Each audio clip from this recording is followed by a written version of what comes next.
The business of weight loss is a multi-million-dollar industry with much confusing and often dubious information flooding the market. Everywhere you look, there seems to be the best new supplement, diet, or nutritional plan to help people lose weight. This clearly demonstrates how important body image and weight management is to people. Whilst many are willing to follow trends, it is often without having a sound understanding of the science behind weight management. As such, it is important that you understand the science and thus can use this information to give solid advice. Simply put, the science tells us that in order to manage weight correctly, whether this be losing weight, maintaining weight, or gaining weight, it comes down to energy balance. In other words, both exercise and nutrition management is needed to achieve the relevant goal. If energy in is greater than energy going out or being used, then there will be fat gain. If energy in is equal to that of the energy being used, then there will be body fat stabilization. And if energy is less than the energy going out, there will be a body fat loss. It is important to understand, however, that this is a simplistic view of weight management and that individual differences in the neurological, hormonal, and metabolic regulatory systems will affect this energy equation. No doubt you have heard of your metabolism, which describes the burning of calories necessary to supply the body with the energy it needs to function. The resting metabolic rate is the amount of calories that are needed in order for the body to simply function, and can be measured in either calories or kilojoules. It is our goal then, when wanting to lose fat, that we ensure more calories are being burned than consumed.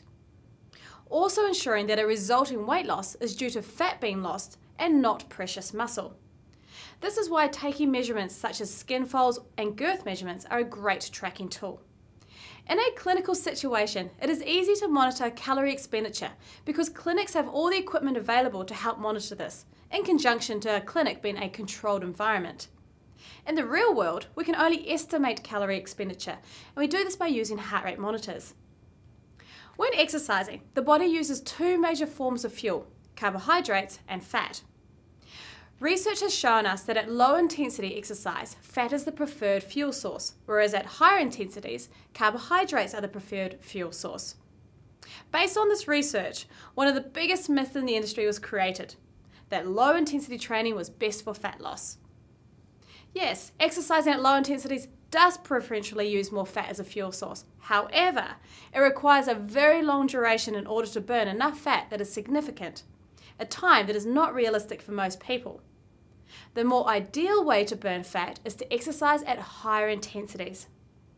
At higher intensities, there is a greater overall energy expenditure, which means that although carbohydrate is the preferred fuel source, the fat percentage used comes from a greater amount, therefore more fat is utilised.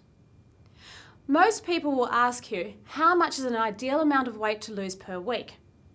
Now, whilst everyone is different, it is widely recommended that people lose only between 0.5 to 1 kilo per week.